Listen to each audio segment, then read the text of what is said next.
As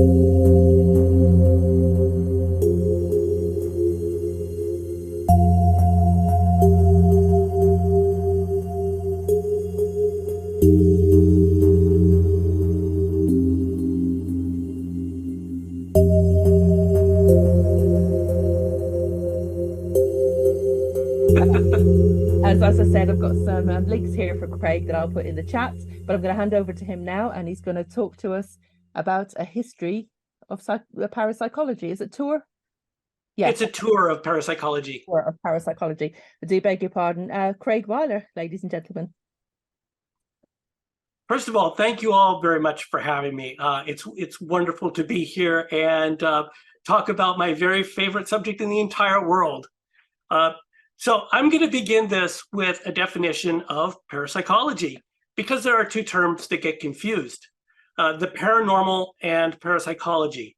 So both of these refer to anomalies that don't fit a materialistic view of the universe.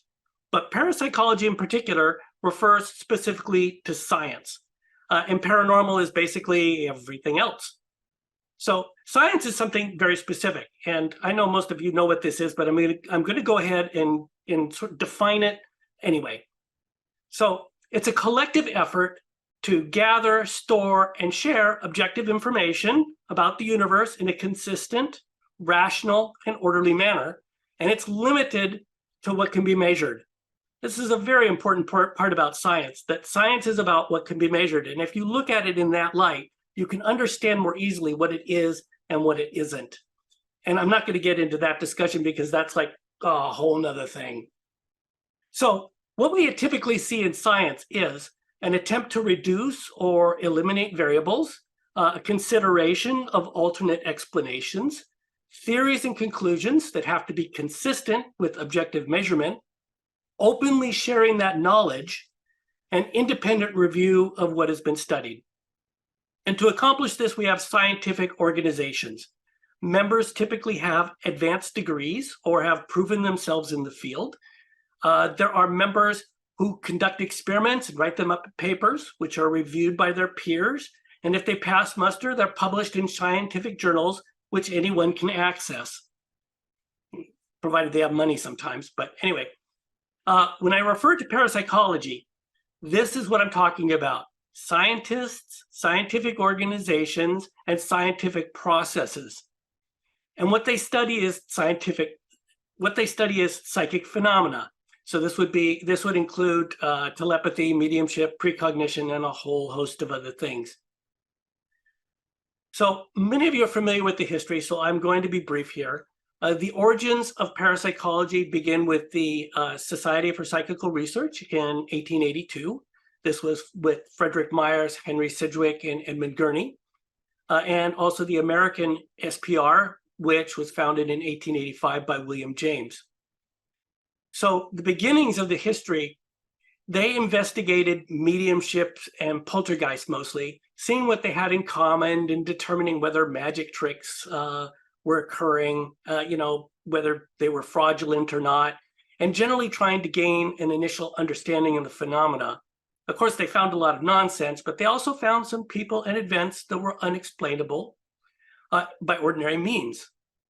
And this is what we call proof-oriented investigatory research. Proof-oriented because what they're trying to do is establish whether something's real, whether they can prove it or not, and investigatory because they had to go out and go to a site and go look for something as opposed to being in the lab. So proof-oriented investigatory research. Now, around the same time, the field of psychology was just starting out, and they have clashed ever since. Psychology tried very hard to distance itself from parapsychology even very early on, and you can find some quotes from psychologists that would be right at home with skeptics today, insisting that all of it's not real and all this kind of stuff, and calling the parapsychologists quacks, yada, yada.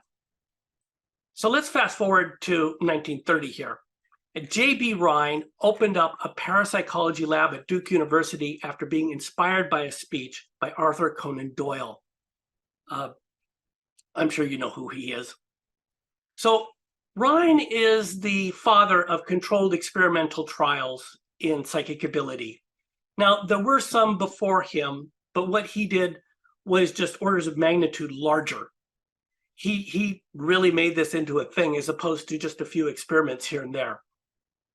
His first attempts were with playing cards, and while they yielded positive results, they weren't very good.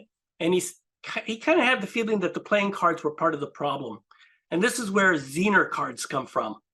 He had a friend of his, last name Zener, which is where that name comes from. It's a deck of 25 cards with 5 each of stars, circles, crosses, wavy lines, and rectangles. And this has kind of become an unofficial symbol of parapsychology. You see those cards, when somebody's referring to the field. So academics from the field of psychology won't acknowledge this, but it wasn't just parapsychology that was changed. J.B. Rhine was pretty revolutionary in his use of statistics. He invented the meta-analysis in statistics in the course of his work. And, it's fairly obvious that if he'd done his work in psychology as opposed to parapsychology, he would probably have been considered one of the masters of the field. But instead, he was barraged by a lot of bad criticism. And although his work became fairly well known and successfully replicated a number of times, most people assumed he'd failed because all they heard was the criticism. In 1937, in fact, at one point, the Institute for Mathematical Studies had to intervene to declare that his studies were mathematically sound. That's how bad some of this criticism was. And it was repeated over and over and over and over again, to the point where other parapsychologists, many of them, had no idea that Rhine's work was successful. And this is something that parapsychology has battled for a very long time. So let's move forward to 1957. Lab research in parapsychology had grown to the point that it needed a formal scientific organization, similar in form and function to other scientific organizations. They were also looking to increase the respectability of the field. So the Parapsychological Association was formed. And 5 years later, in 1963, they submitted their first application to become an affiliate of the American Association for the Advancement of Science. And as always, they had to find a way past their critics. Leadership changed every year at the AAAS, which led to new opportunities to submit applications. Their first application in 1963 was turned down, just straight up. And they had to keep reapplying. It was expensive, time-consuming, and exhausting. So first of all, every time they applied, everything had to be typed up on typewriters. And then that stuff had to be assembled, taken down to a copy shop where they were Xeroxed and then resubmitted. So the whole thing took, in today's dollars, thousands of dollars every time they submitted. So the second time, their application died in committee. Third time, application died in committee. But after those 3 rejections, their supporters at the AAAS managed to enact a rule change to bypass the committee and send applications directly to a general vote. And in 1969, on New Year's Eve, they finally got their chance. There were strong objections on the floor that day from people who did not feel that parapsychology was a real science. But a famous anthropologist, Margaret Mead, got up and made an impassioned speech in favor of the Parapsychological Association. I don't know whether she made the difference, but the motion passed. It was roughly 170 to 30 in favor of accepting the PA. And I say roughly because the vote was done by hand. And the A's obviously surpassed the nays. So moving on. Now, an important part about having the Parapsychological Association part of the AAAS is that at that point in time, you could no longer say that parapsychology was a pseudoscience, because in order to get into the AAAS, they had to be vetted, and they were vetted, right? So you can check it up today. They are part of the mainstream. They have been vetted. all discussions about being a pseudoscience are completely moot. Now, in 1976, this is where we see the formation of the Committee for Skeptical Investigations of Claims of the Paranormal, something I'm sure a lot of you are familiar with. This is a skeptical organization that was a reactionary response to growing interest in the paranormal.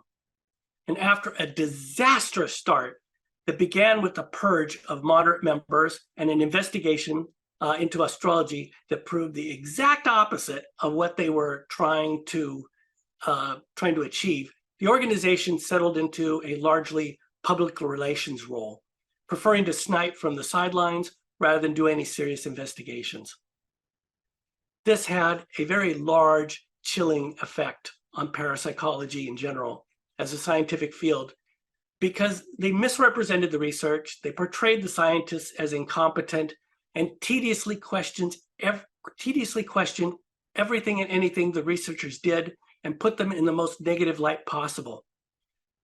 The effects of their ongoing media campaign are still felt in parapsychology today. Now, I can remember back in the 1980s seeing this in regular media, right? Because they had the largest effect on mainstream media. And so the general view of parapsychologists was as incompetence. I remember this personally. So fast forward to the Ganzfeld. This was in the 70s and 80s. Now, this is referred to as the flagship of experimental parapsychology. This is a forced choice telepathy experiment. The receiver is put in a state of reduced sensory input. The eyes are covered to only permit soft light. You get white noise in the ears, and you're in a relaxed state with the rest of your body, so you don't have a lot of input from anything that you feel. This is referred to as a total field, which in German translates into Ganzfeld, which is where the name comes from. The sender is given a choice of one of 4 different images. And because they only have 4 images to choose from, that's called forced choice, that they have to choose from those images. And the receiver attempts to communicate from their relaxed state what that image was. So we know that chance is 25%, and what they ended up with in these experiments was a success rate around 33%. It has over 5,000 replications from over 50 different researchers, making it a very robust experiment. Now, this really should have done it for parapsychology. This experiment has been picked over 1,000 times by 1,000 different people. It has 6 different meta-analyses that all show positive results. But this information just simply came too early. This wasn't happening during the internet, and so most people never heard about it. Now we're going to fast forward to 2011, and this is where things get real. These are Daryl Bem's Feeling the Future experiments. And of all the studies that have taken place in parapsychology, this one has probably had the most impact in terms of the mainstream. It was published in the Journal of Personality and Social Psychology, a very prestigious psychology journal. It was based on the latest robust protocols, and the reviewers could find no fault with it. To say that the skeptics went berserk is an understatement. More than one of them suggested that the results indicated that if something as impossible as psychic ability could be demonstrated, that this meant that all of psychology as a whole was inherently flawed. Got that? They were going to toss out an entire field of study to make one positive result go away. This is how bonkers things got around Bem's experiment. And there has been a lot of drama around this. But the short version is that over time, to date, they've had enough successful replications for this study group to be considered robust. And let me just bring up another thing here about how parapsychology is viewed. All of psychology, when experiments are done many times and they're replicated a lot, you're going to have some failed replications. Failed replications don't mean that a study has failed. It just means that there are some replications that didn't work for whatever reason. Happens in psychology, happens in parapsychology. This is just part of how statistical science works. And you use a meta-analysis to gather all these studies together and find out if the cumulative effect is enough to show that there's actually an anomaly worth looking at. And that's what was done with Bem's Feeling the Future experiments, is that while there were studies that did not show any effect, the number of positive studies outweighed that to the point where it was demonstrated to be significant. So that experiment has done a lot for parapsychology because it's made it more mainstream. Bem's experiment came right around when the internet was starting to have an impact. And so his experiment has been a lot more widespread in terms of getting out into the wider mainstream community. And as a result, we're starting to see more parapsychologists getting interwoven into psychology as a result. So let me jump now into how parapsychology is organized. And really, it's pretty straightforward. I'm going to rattle off some organizations, and I want to make sure that you know that this is not a full list. These are the ones that stand out in terms of the science of psychic ability.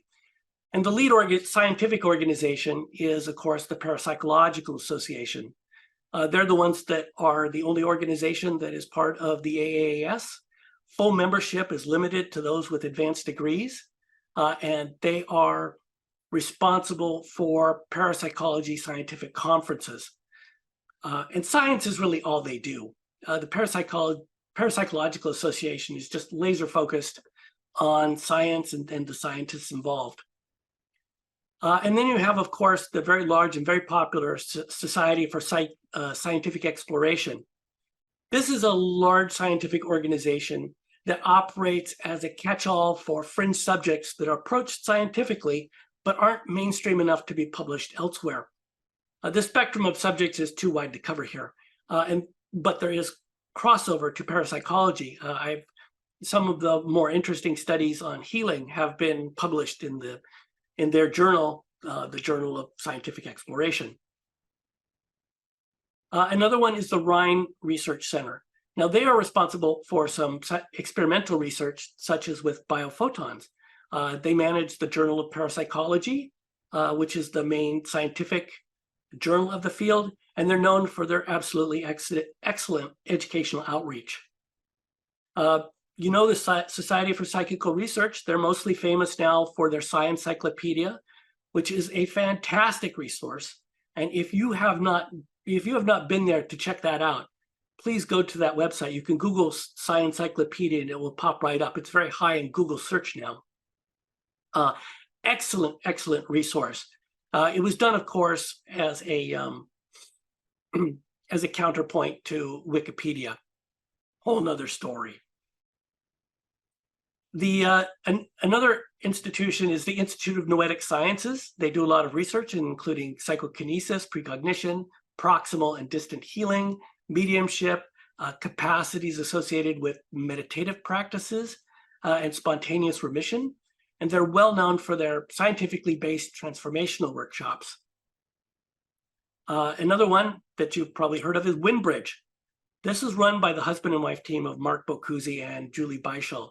And they're most well known for their absolutely amazingly good mediumship research. We're talking sometimes quintuple blinded mediumship research. I mean, it's really incredibly detailed and convincing research on mediums.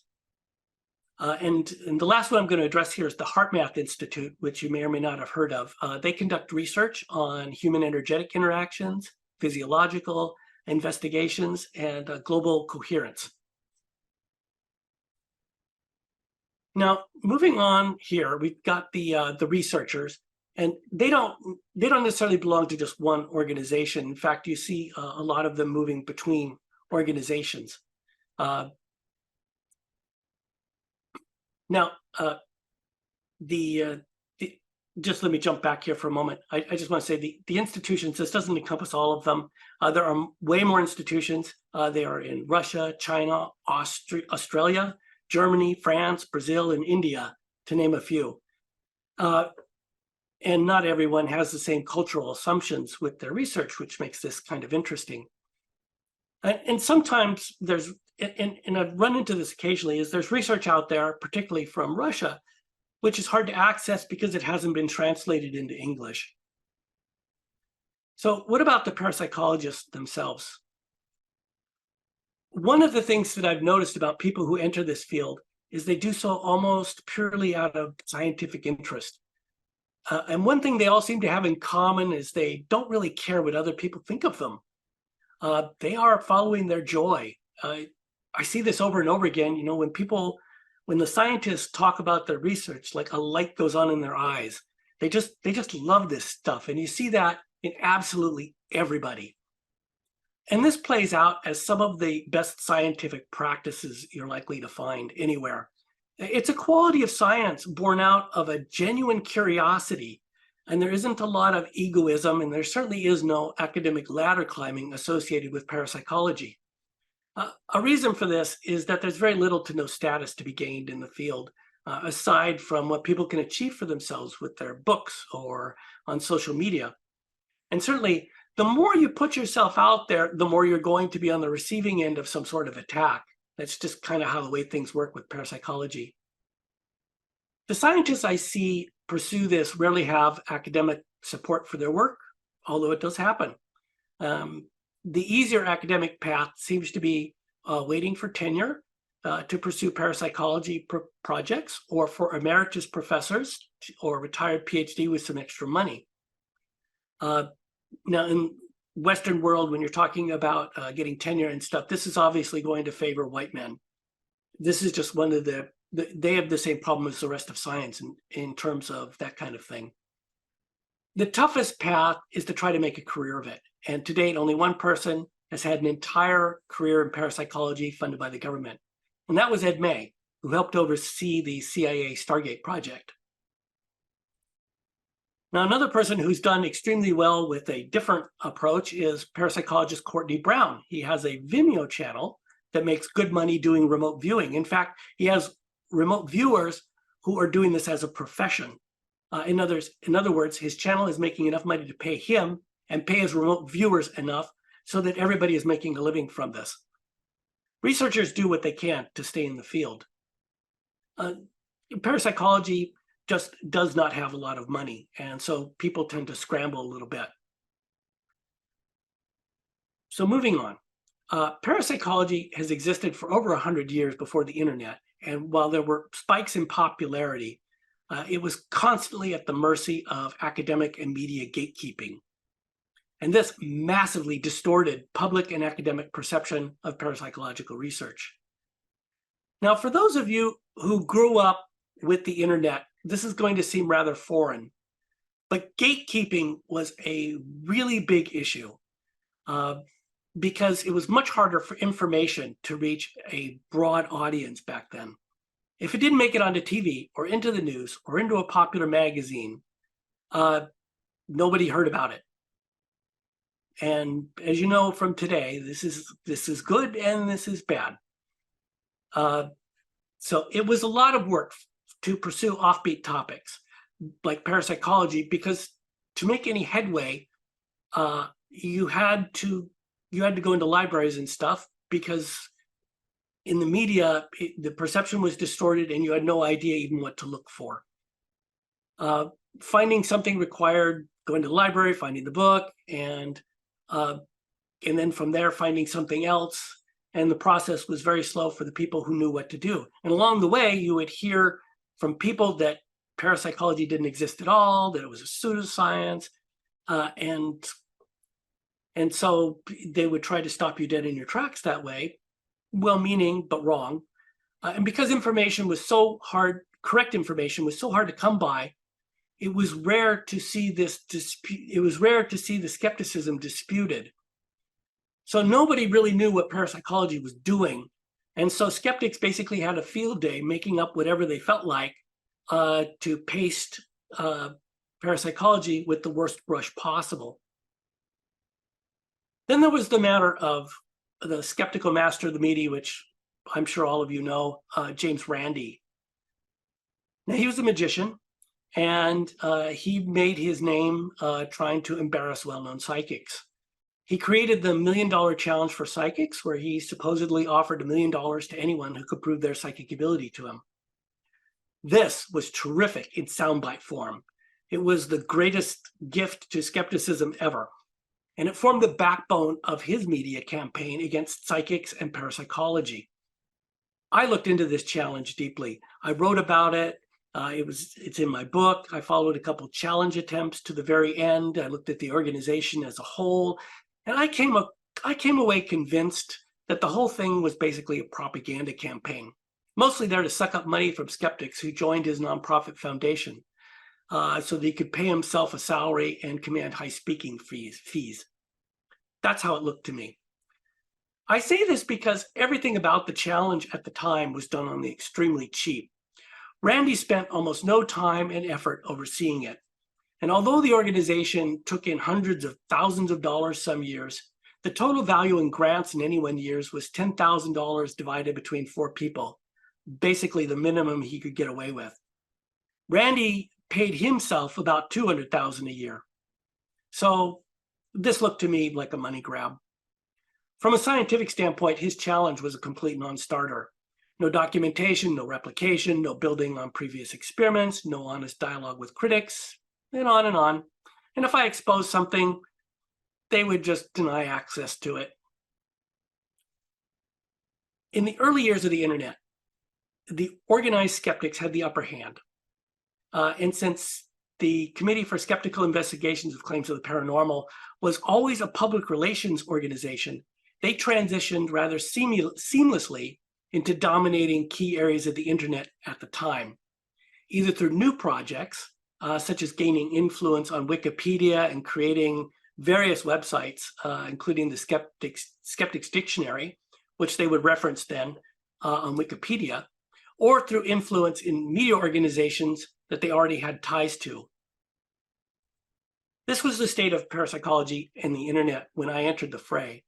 And I was already blogging about that, but when I happened to write about psychic ability and science, I got blasted by skeptics who asserted all kinds of things. And this was my introduction to skeptics, by the way. And so I fact-checked them. And I discovered that they did almost no fact-checking themselves. And it was very seldom that I encountered one that challenged themselves at all. It was all very negative. And if you were advocating for psi research, you could count on being trolled and excluded from many forums. But this was changing. The supporters of parapsychology and consciousness-based research in general were starting to find their footing and began pushing back. This all came to a head in 2013 on the website of TED Talks. At the time, TED Talks was the media darling of the moment. Their highly polished 20-minute videos delivering well-written and performed talks showcased interesting technologies, T, entertainment, E, and design, D, and also innovative thought. The videos were very good and usually worth watching. I mean, just really well done. TED owner Chris Anderson, though, was an atheist and very strongly skeptical. And doing my own investigation on TED, I found out that he was relying on the advice of a small circle of skeptics for the direction of TED Talks. And this eventually led to a very damaging controversy for them. Parapsychologist Rupert Sheldrake had just given a talk in January of 2013 at Whitechapel. This was a TEDx. It was one of their affiliates. And he was questioning the materialistic approach to science.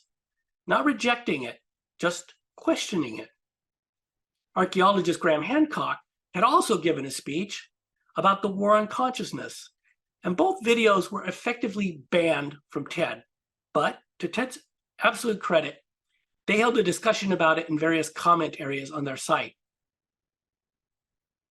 And it blew up.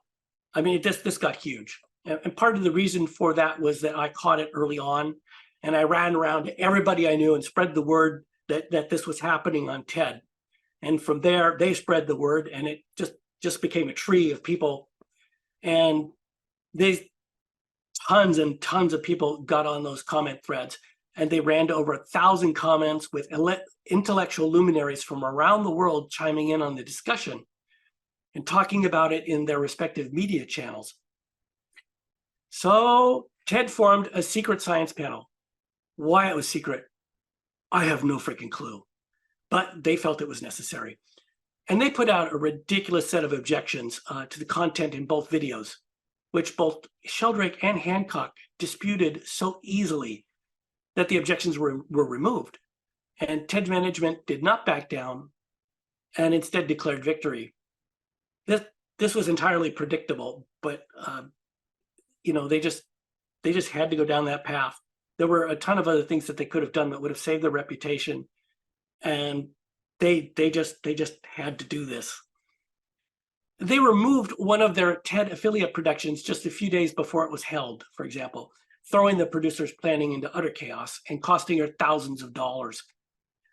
She hosted an event at her own expense, which she called TEDx, which ended up causing damage to TED's reputation. It's actually, many of the talks from there are still online. Two interesting things came out of this. First, although the controversy was barely covered by the mainstream media, it still had enough of a presence on the internet through many small media outlets that TED's reputation appears to have been quite damaged by it.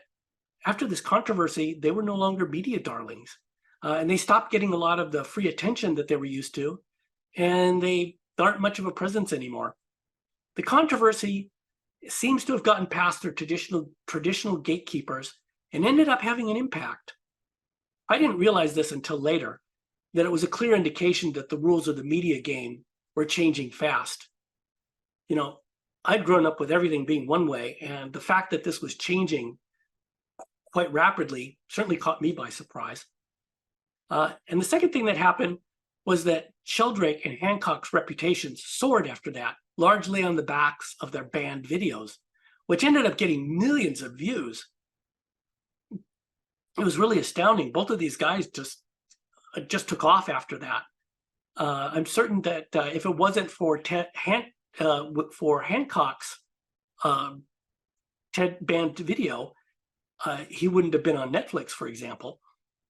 I mean, really, this did amazing things for both of these people. So the original intention of TED management had blown up in their face. And I think in retrospect, that controversy at TED was a turning point. TED, again, to their credit, allowed the whole thing to play out. And a lot of people got to see what happens when skeptics have to deal with a level playing field. TED owner Chris Anderson had clearly assumed that the skeptics would have the evidence and arguments to back up TED's actions, and was surprised when they botched it. But he couldn't bring himself to do the right thing. And this also seems to have marked the high point of the skeptical movement. They have not had the same level of influence since then. And then in 2015, the $1 Million Challenge ended, removing an onerous media mix from the stunt, and then Randy retired, eventually dying in 2020. Without Randy, the skeptical movement has been left with far less media-friendly types to helm the ship. Many of them, such as Richard Dawkins and Michael Shermer, can be found ranting about wokeness and trans people on Twitter. Not a good look. Their biggest problem, though, is that it's getting increasingly difficult to get away with the big lies, which were their stock in trade for decades. Things such as, there is no evidence for parapsychology is a pseudoscience, and yada, yada, yada. These things are very easy to fact check these days, and so skeptics have a hard time selling these talking points to people. In terms of sheer content, also, the skeptics are now getting massively outproduced. And because their position is completely reactionary, they're just less popular. And they don't like being challenged. And so what's happened with the skeptical community that remains is it's slowly getting more insular. They don't like constantly having to argue their points. A few other things were happening around the same time. As Randy was fading into the rearview mirror, the SPR used a large grant to start the Sciencyclopedia. This was around 2015, in response to the awful handling of paranormal topics on Wikipedia. And that is of course, that's been steadily growing. Jeffrey Mishlove, former host of the PBS series Thinking Aloud, started his YouTube program, New Thinking Aloud, which now has 143,000 followers. And this isn't even close to everything that's out there now. There have been a proliferation of podcasts, interviews, Facebook groups. There's a reincarnation Facebook group, in fact, run by a couple of academics that recently topped 100,000 members. And this doesn't even touch on the less academically and scientifically inclined ghost hunting and UAP stuff. So the skeptics are still out there. The paranormal sections of Wikipedia are still controlled by them. They're still beating the skeptic drum. They just can't get any traction outside of an occasional mainstream article somewhere. And those don't get the large number of views or command the level of respect that they used to. And I'll give you an example of that. So I recently saw a hit piece drift by my feed of the current PA president, Helene Webe. And basically, it was just a really, really negative piece on her. And another potential one from a failed replication of BEM's precognition experiment that I mentioned earlier. Now, I try to help out with the PA in terms of public relations. And so I talked about this with Helene, and I talked about this with Annalisa Ventola. She's the executive director of the PA. And we all decided that the best course of action with both of these things was inaction. The stories weren't being picked up, they weren't getting traction, and would be forgotten in just a few days if we didn't make a bigger deal out of them. We just didn't respond and nothing happened. And that's the new reality for parapsychology, is the skeptics don't seem to have the pull that they used to. Okay, so that's the social end of it. And what I'd like to do is talk about the science part for a little bit. So I've been writing about parapsychology for years. And when I talk about this, the question comes up occasionally about whether psychic ability is scientifically proven. Is it? The Parapsychological Association has officially left this an open question. However, some researchers, most notably Etzel Cardenia, have argued that there's more than enough scientific evidence. And personally, I agree with him. But whether other people agree largely depends upon their assumptions about reality. And so this is how I explain it now. If you think the universe is entirely material, then psychic ability is impossible to you, and consequently, your bar for evidence is going to be extremely high. And this is where the saying, extraordinary claims require extraordinary evidence, comes from. If you're a materialist, the claim seems extraordinary to you. But this is just one belief about reality. There are many who view the universe as idealistic or dualistic. In other words, they believe that consciousness is fundamental in some way, and that the material and the psychic either coexist, or the psychic is the master and the material is part of it. In that case, a claim about psychic ability is not extraordinary and doesn't require a lot of evidence. And this is why you can have two people approach the evidence so very differently, is they're weighing it much differently. So here's my view on this. Surveys have shown that from a third to a half of the world's population has reported some sort of a psychic experience. That's billions of people. Psychic ability is found everywhere in the world, in every culture, every socioeconomic group throughout history. It can be difficult to define and very difficult to test for, but there's no denying that despite this, very, very large numbers of people know what psychic ability is. Now, some psychologists argue that the mind can trick itself and that these people are fooling themselves. And I think that this is a poor argument, chiefly because for it to be true, billions of people would have to be wrong about their personal experiences. When you're dealing with numbers that large, this probability is infinitesimally small. And it's far more likely that the psychologists are the ones that are mistaken. So my argument is that psychic ability is something that science should expect to find. So the bar for acceptance should be accordingly low, and we should not be surprised when psychic experiments have yielded positive results. So bearing that in mind, we have two types of experiments, proof-oriented and process-oriented, to consider here. Now, I've explained what proof-oriented is, if you're looking to prove something. Process-oriented means you're trying to understand that thing better. There are proof-oriented positive experiments and investigations for many different psychic abilities: psychic healing, mediumship, psychometry, dowsing, psychokinesis, precognition, remote viewing, telepathy, reincarnation, near-death experiences, global consciousness effects, animal psi abilities, and the sense of being stared at, to name quite a few of them. So what have they learned about psychic ability? What have they learned from their process-oriented experiments? And I'll start by asserting that if you spend enough time with parapsychology, it becomes obvious that you can't create a meaningful picture of reality without it. Here's the deal. It's not electromagnetic and there does not appear to be a signal. Psychic ability works with and without EM shielding, including ELF waves. So ELF waves and all EM have been ruled out of psychic ability. It's not time dependent. Psychic ability works equally well for the past and the future, with the caveat that the future appears to be probabilistic, meaning that events that are closer appear to be more likely than those that are more distant in the future. It does not appear to be space dependent. Distance doesn't seem to affect psychic ability. It does not appear to suffer from any sort of lag. It does not appear to be causal. Retrocausality has been demonstrated in psi experiments. So how is it possible that psychic ability can be this way? And the answer is relatively simple, actually. It's not physical. It's immaterial. Psychic ability does not recognize physical limits because it's not physical in nature.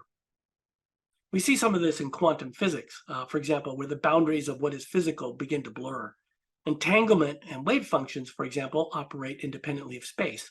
Causality gets weird. And this suggests that the physical reality that we know is not the whole thing, that it's an epiphenomenon, and that at a deeper reality, at a deeper level of reality, it doesn't quite exist. Seen in this light, psychic ability should be more or less understandable. Many parapsychologists go a step further and use the theory that consciousness is fundamental to the universe.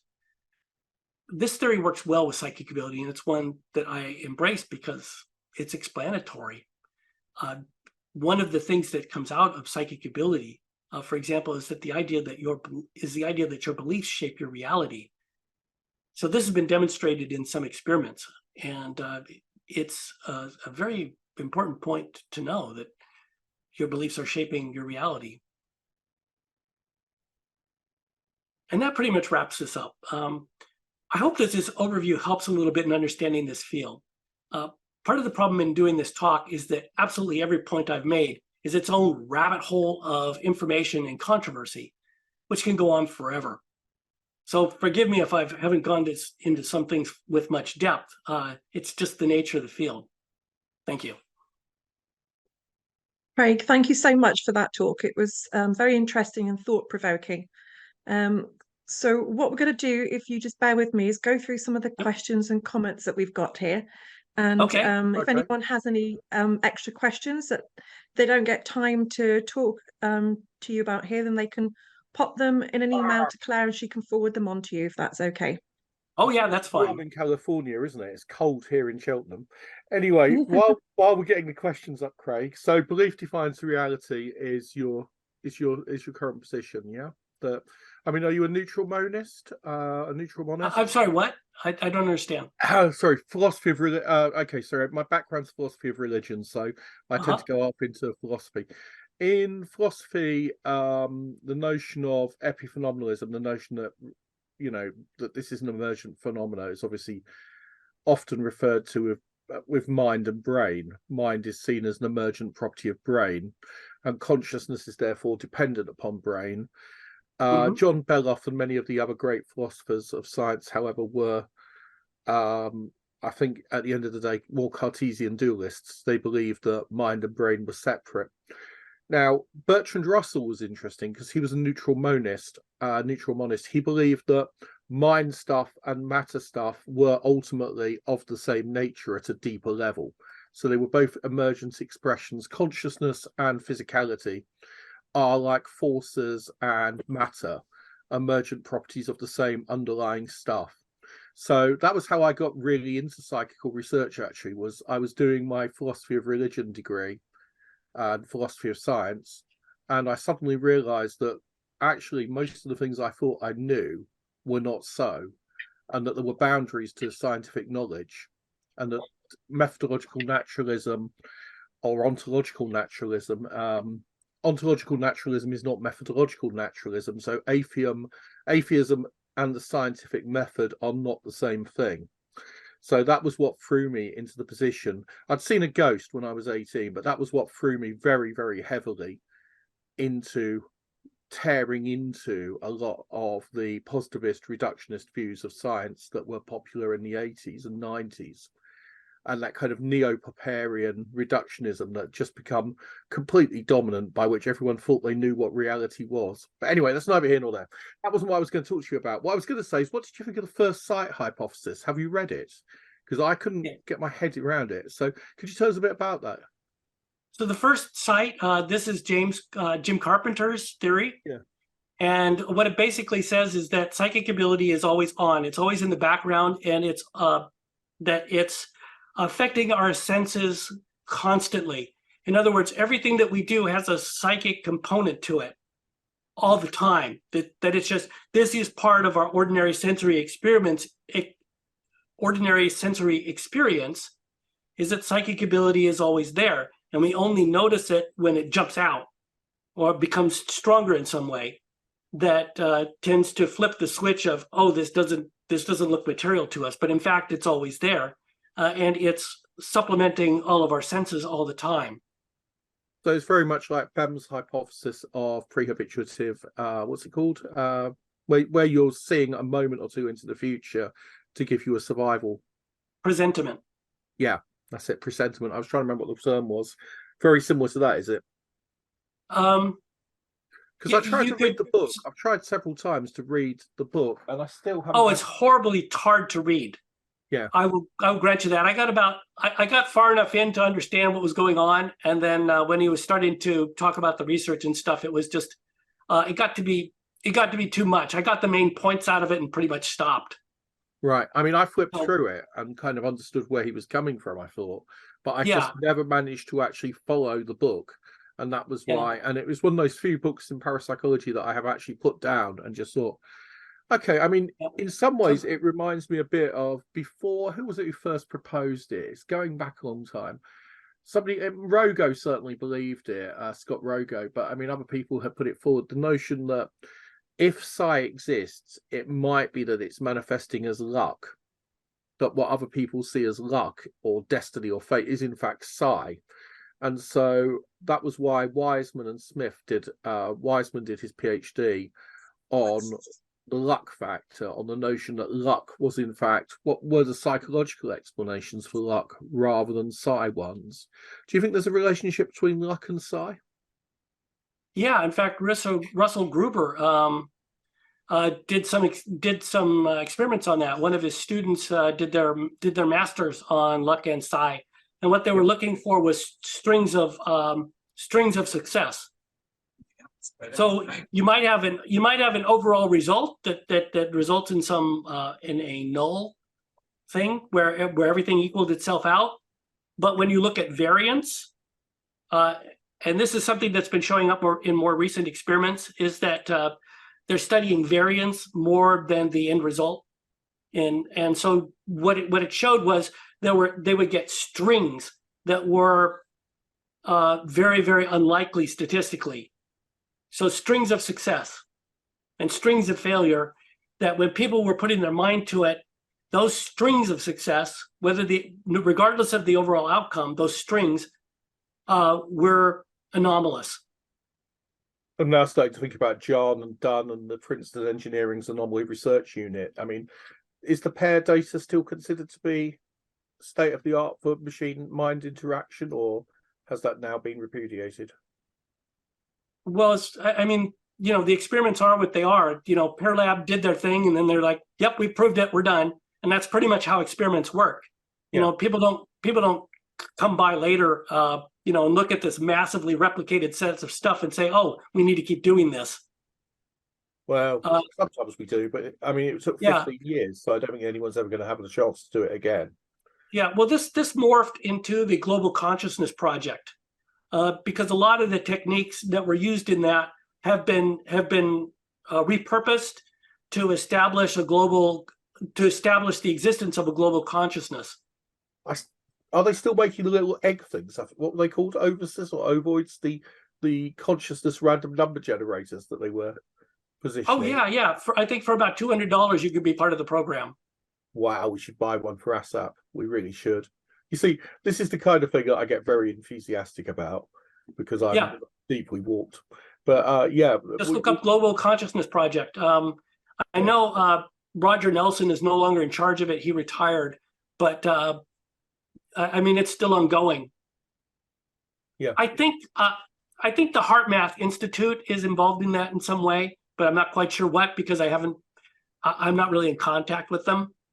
Right. Okay, I'll have a look. But they're definitely interested in global coherence there. That's one of their things. Yeah, I looked at some of the papers a while back, but it's been a year or so since I last looked at it. The other thing that I was quite interested in was, we'll skip that because we've got questions to come. But a very quick thing, I thought you were very generous towards the skeptics actually, because you mentioned the 2013 TED affair. But I mean, Brian Dunning had some. I mean, I think Dunning is actually one of the very best of the skeptical people out there, in my experience. You mean the felon? Sorry? You mean the felon, Brian Dunning?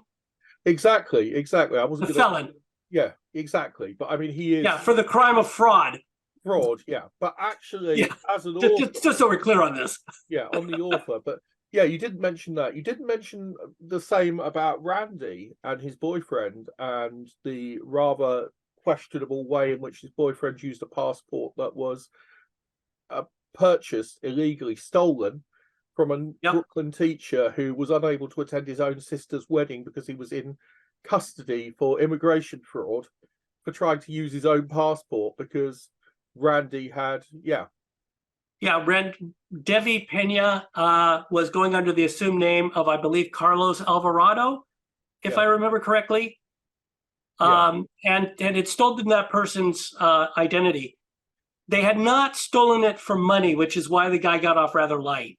Right. And the fact that huge numbers of British intellectuals and American intellectuals wrote in support of Randy. Which is ridiculous. Not to be petitioning Dawkins SL. But also, I mean, there's been other splits in the skeptical camp, as you're well aware. There was a tendency in British academia. One thing people often don't get is that professorships, at least in Britain, are not a rank as such.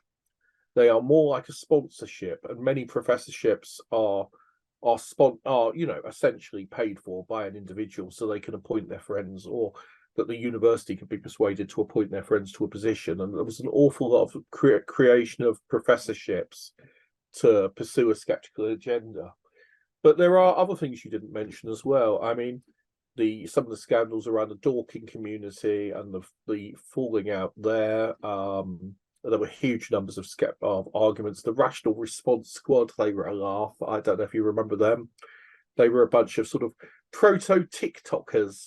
They were YouTube video makers who claimed that they were debunking the supernatural, the unexplained, and God until they got themselves embroiled in endless criminal shenanigans and nonsense. It's always the same, and it's exactly the same with our bunch. I'm sure that if you look hard enough, there's plenty of crims who have made their way into parapsychology, though I'm actually having to think back to the 70s to think of a really good one. Murdered his girlfriend. Can't remember his name. But anyway, enough of that. Right, enough. Let's move on. So, I thought you were very generous to the skeptics, actually. There was a whole succession of events that happened in the 2000s that discredited in many people's minds a lot of what went on. One of the other things was that more and more ex-JREF staffers started to reveal the truth about what had been going on at the Randy Forum. TAM came to an end, and it was a series of sexual abuse scandals which brought TAM down, the amazing meeting, the big American skeptical meeting, if you remember. And, of course, the well-known sexual assault charges against a former chair of the JREF, not James Randi, but one of his successors. I mean, the whole. I know who you're talking about, and I mean, I could name names, but well, exactly. I mean, I knew the individuals involved, but it was just the whole thing became sleazy and unpleasant, and so I think it was more than just the TED thing. I think there was a general reaction against a lot of the individuals involved in that era. Would you say that was fair? Yeah, well, right. I think around somewhere before I even got my book finished, they had this huge thing of misogyny, where the women of the skeptical community had just had it with all the freaking nonsense that the men were putting out there. Yeah. And there was an opportunity to see that not all skeptics were all misogynists, but there were some that were absolutely standing up for the women. Yeah. But the women were not having a good time, and they were very vocal about it. Yeah, I remember that. I remember that. Very, very sad. And I'm still friends with some of the individuals who were involved. So there's still a lot. In fact, when Randy died, and I was rather guarded, some of my friends were quite critical about me being so mealy-mouthed about. But from Project Alpha all the way through to the famous tour of Australia, and Alvarado, doing his famous skeptical bit on Channel 7, etc., he had frequently misrepresented the historical data. And the Australian skeptics weren't talking to him because they were so angry about stuff that had happened in 1981, which I found quite amusing when I got talking to them in 2010, and they were still angry about stuff that had happened 40 years before. And I was thinking, why don't you let this move on? But anyway, most people aren't interested in this, I'm sure. The politics of psychical research and skepticism are fascinating, and myself and David Sivia have lived through a lot of them, haven't we, Dave? But and all these scandals caused us to roll around laughing in Cheltenham. But let's move on and get back to the questions. So, because a lot of these people are my friends as well, so even though I'm quite critical of them, at the end of the day, I'm friends with many of the individuals. So let's, Caroline, do we have some questions? We do. We have some questions and comments. So I'm going to pick out, I'll go down the list. The first comment, Craig, that we've got was, in the UK, there are no constraints with regards to acceptable qualifications to enable you to call yourself parapsychologist. There are a number of individuals who use that title who don't hold a scientific degree, but call themselves parapsychologists because they've completed an online metaphysical certificate course. Is this the same in the USA? Anybody can call themselves a parapsychologist, but if you don't have the degree and you're not part of the scientific community, it's just a name you're throwing out there, and the truth is going to be shown pretty quickly. It's hard to claim to be a parapsychologist and then not have the degree to back it up or any of the research. Oh, Craig. With regards to that was my question, by the way. With regards to that, there are a couple of big names on the paranormal circuit. I'm not going to mention them now because it's obviously defamation, but there are a couple of big names who throw themselves into the picture as being parapsychologists, and people believe them. So I understand what you're saying, and I completely 100% agree. But it happens, and these are big names in the paranormal circuit. I don't know what you would do about it. I mean, it's not a crime. No, but it's definitely a faux pas. But what are you going to do, other than say, nope, you're wrong? Oh, that's why I asked the question. I was just wondering if it was the same in America as it is here. I only asked the question because of you were saying at the start of your talk about parapsychologists having to have a degree and being in the Parapsychological Association or associations like this, like ASSAP or whatever. There are people who claim to be parapsychologists because there is no official line to say, no, you're not. Yes, you are, if you know what I mean. Anyway, I'll leave it there. I'll let you carry on. Okay. Right, thank you for that. Can I just ask people please not to unmute themselves without being asked, if that's okay? I'm trying to get through these very quickly. We've got a lot to do and pack in before traveling to go to the conference, so I want to make sure that I get everybody's questions in. Simon Grace says, how useful are the variations of the Ganzfeld method experiments used in paranormal investigations commonly refers to as the STAs method, where one party has a sensory input reduced with NC headphones with white noise on an SB7 equipment and blindfold. So I'm not familiar with the equipment, but in general, if you're going to try to heighten your psychic receptivity, definitely reducing your other sensory input is going to help. Now, obviously, with psychic ability, you don't 100% know whether the information that you're getting is genuine. That's just part of how psychic ability works. So, you know, you look for what they call veridical details, and if you can find them, then you can confirm that you're on the right track. And that's really, you know, as far as I can take that. What was your personal views on the Ganzfeld? Did you think that it was evidential, or did you think that it was subjective?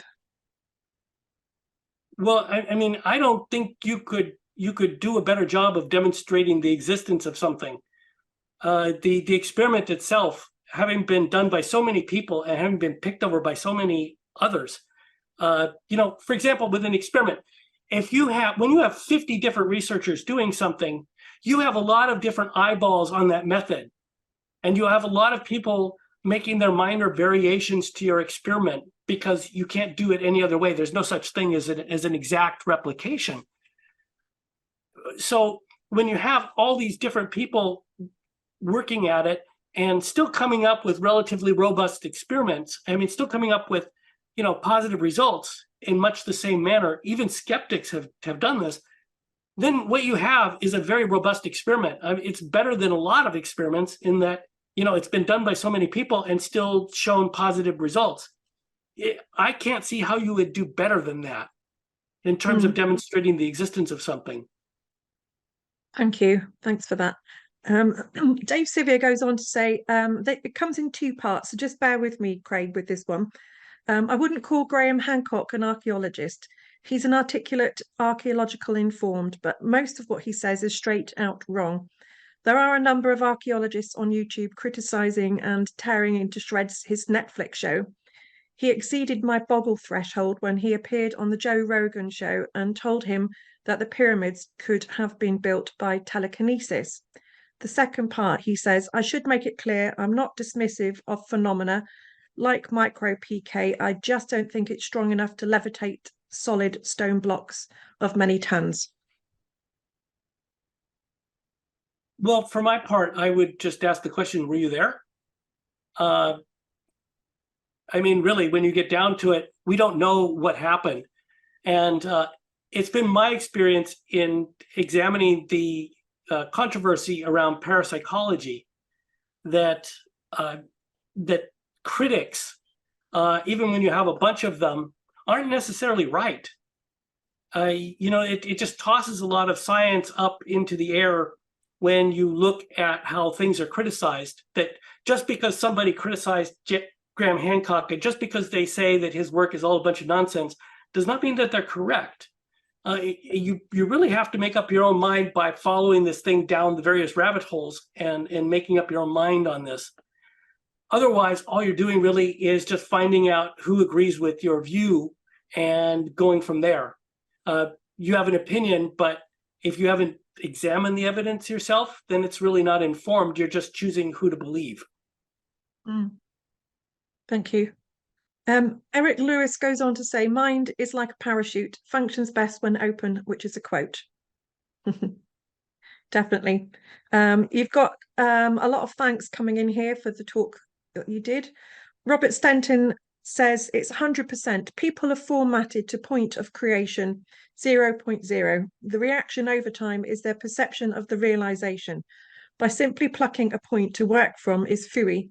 Life, its concept and movement is a fruit machine. It's variable.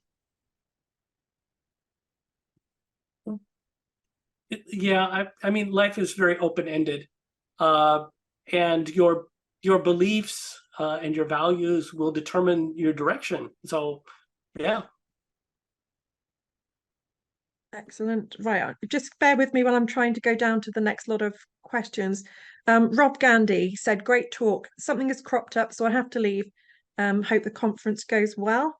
Sheena Aspinall, interesting talk, thank you. Have a great time in Bath, everyone. Can't be with you. Teresa, fantastic talk. Dave Sevier said Randy was subject to a libel suit in the 90s when he called someone who'd been arrested for molesting a 13-year-old girl in a mall. The shopping mall molester, but the man has not been charged with that offence. I think we went into this, didn't we? Randy at one point was kicked out of the Committee for Skeptical Investigations because he was deemed a controversy, a lawsuit magnet. Basically just shot off his mouth and ended up in a series of lawsuits, of which I believe that's just one of them. Yeah, Steve Hume said Will Storr got Randy to admit he often lied to discredit people. See the heretics' adventures with the enemies of science, and there's a link underneath there if anybody was interested in looking at that one.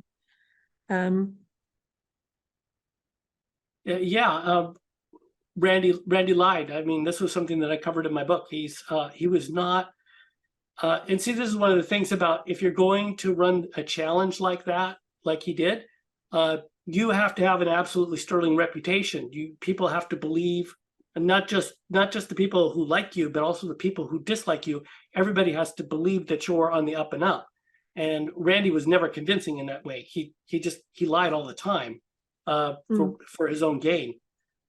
I'm not going to say pathologically, but he generally was looking out for number one. That was the thing that kind of came across to me. It's like this was all about Randy. Yeah, there are some people who are pathological liars that seem to not understand the differentials between the truth. But yeah, maybe he fell into one of those categories. The last comment comes from Dave Sevier. It said, is Will Storr's book connected to a TV series, Heretics, which was screened in the 90s and included subjects like levitating gyroscopes? Not familiar with it. No. Okay. I don't know if it was one that was here in the UK, maybe only. So there is another comment about suing Randy that's just come in, but I think I'm going to leave it there so that I think he's taken up enough of the communication with being sued. But Claire, are you there, my lovely? Would you like to tell us who's on next week? Or is it a roundup from yeah, conference? it's a roundup. So just be conference stuff, any incriminating photos that we can't make disappear in time. Any gossip, any talks about what's been happening. But thank you so much, Craig. That was an amazing talk. Really enjoyed it. Thank you very much. CJ, do you have anything? CJ might be trying another hat on or wrestling with a cat or something. Yeah. No, I just have to get across to the computer. No, absolutely not. No. That's fantastic talk. Thank you very much. I very much enjoyed it. Sorry if I started to witter about philosophy of religion, which I do at the drop of a hat. But yeah, that was very interesting. And look forward. And one thing I will say actually is that my test for are you a parapsychologist was always pretty solid, which was, have I heard of you?